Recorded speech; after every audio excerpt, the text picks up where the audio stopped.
Ja, hallo, wir sind bei Disney und wir haben heute den Warren Spector hier. Warren Spector, great to have you here. It's great to be here, thanks. So you're presenting Epic Micky, no, Micky Epic, The Power of Two. Yeah.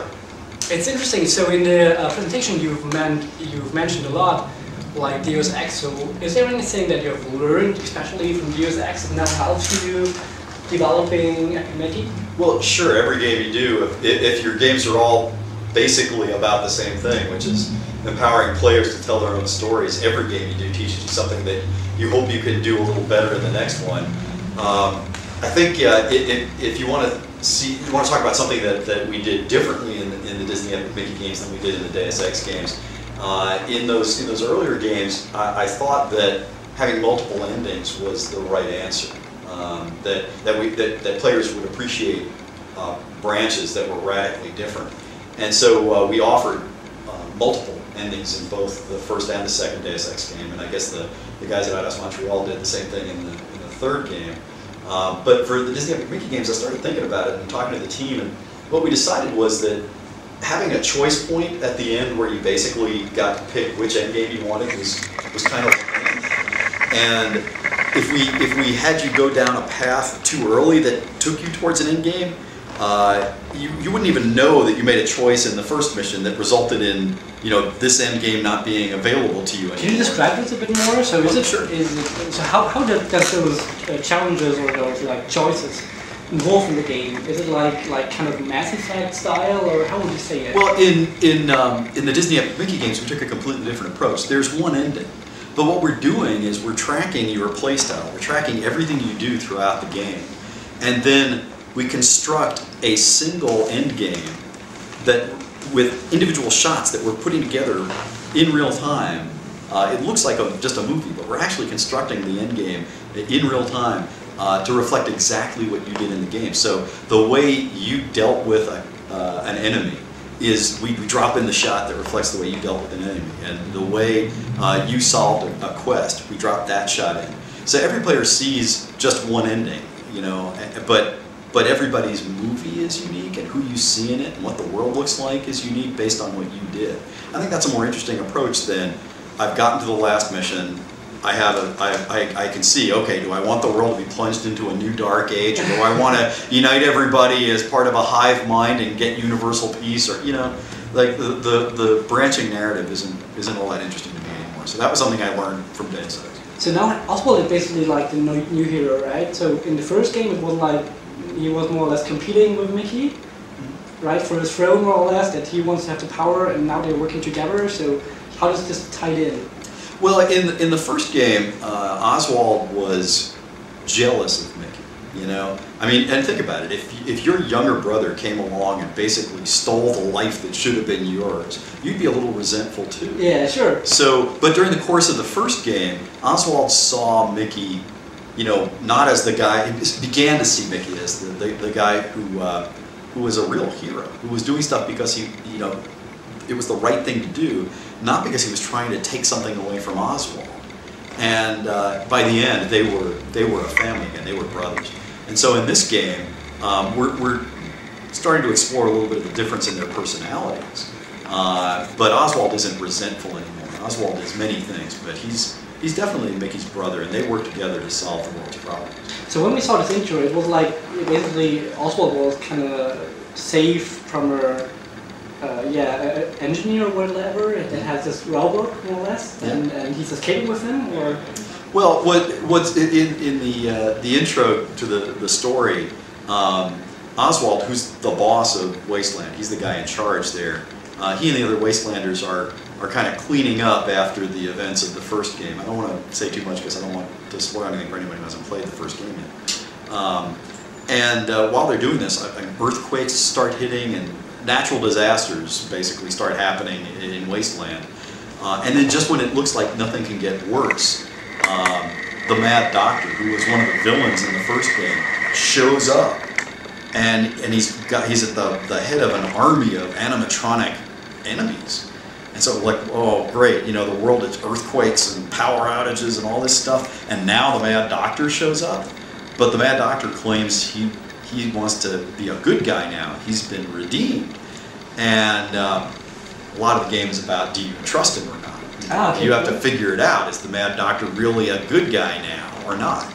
And Oswald is kind of innocent. He's kind of a naive guy. And so Really? he believes the Mad Doctor, but other Wastelanders aren't so sure, so they go get Mickey Mouse, and Mickey comes in to figure out, is the Mad Doctor for real or is he still a villain? So they both have a girlfriend, right? So you have Daisy and what's the name? Minnie and Mickey, and Hortensia and Oswald. Ah, okay, cool.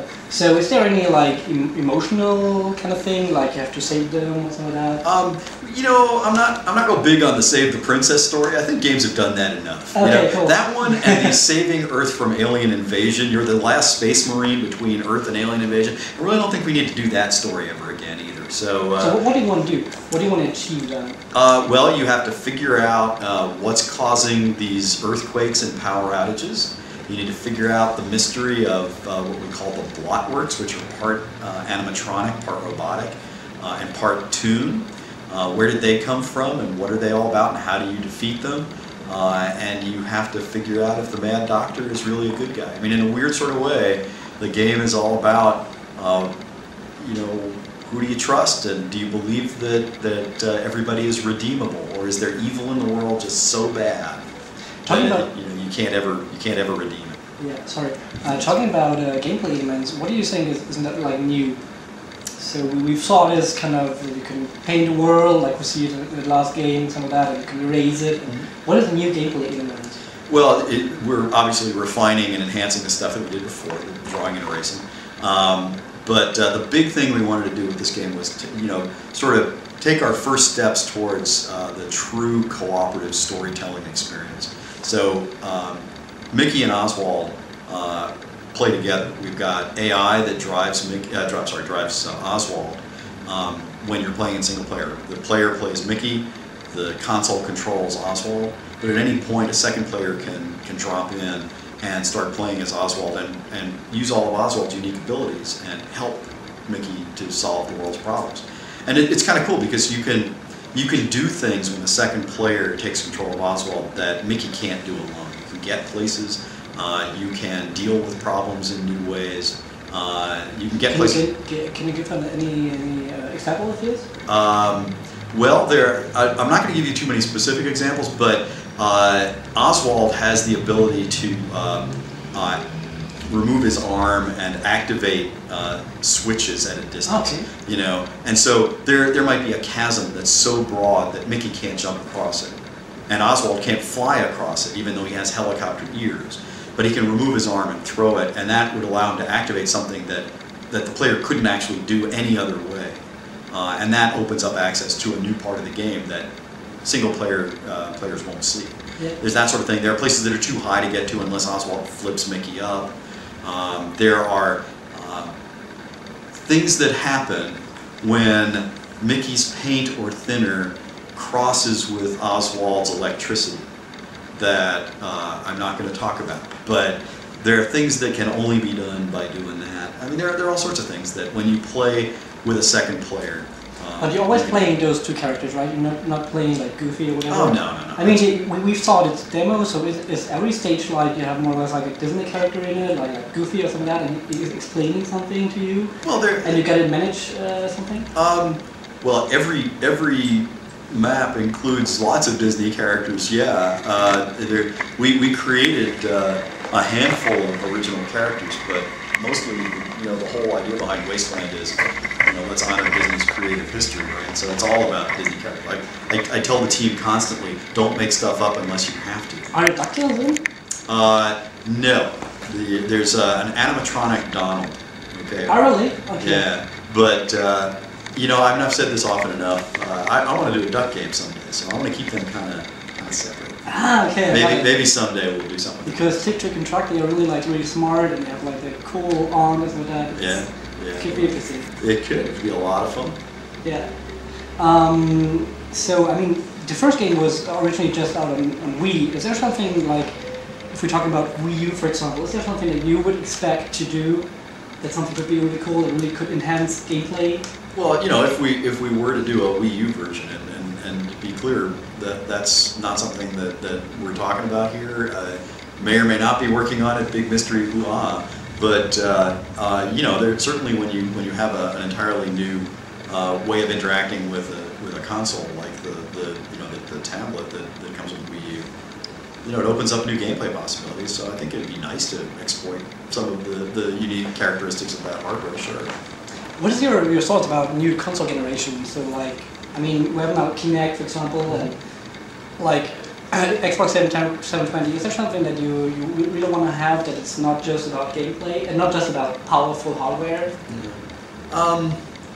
You know, I don't really think so. I mean, I'm a little scared, frankly, of what a next generation of consoles might look like, because it's already so expensive and requires teams so big just to generate assets, to generate the models, the characters, the worlds, the textures, the shader effects. I mean, it's making games has become such a complicated thing that I think gameplay sometimes gets lost in the shuffle. And if all of a sudden we have the capability of creating, you know, like a Pixar quality interactive thing. I mean, that would be awesome. I think it would be awesome if you have $200-300 million to spend on a game. You know, but that's the thing. I mean, think about it with AAA budgets. You know, without getting into specifics, but I mean, I know plenty of people who are spending, you know, $50, $60, $70 million on games on the current generation of consoles. And if the next generation is even more powerful, yeah, the 5 games that come out every year are going to be really, really amazing. But I don't know if there are a lot of people who are going to be willing to spend. But like voice recognition, wouldn't that be cool for people like Epic Micky? What? Like voice recognition? Oh, sure. Yeah, I mean, look, if we're not supporting Kinect in this game, it's not because we don't think the Kinect is cool. I think the Kinect is an amazing device. I love the idea of voice recognition. I love the idea of giving voice commands to other characters, and that sounds incredible to me. And I love the idea that you can use gestural controls in very wonderful ways. But I personally, just me, I don't know how to solve the problem of letting a player actually move through a world freely using a Kinect. I mean, I don't want to ask players to walk in place. Yeah. You know, and I don't really want to ask players to use a controller and a Kinect. That's kind of awkward.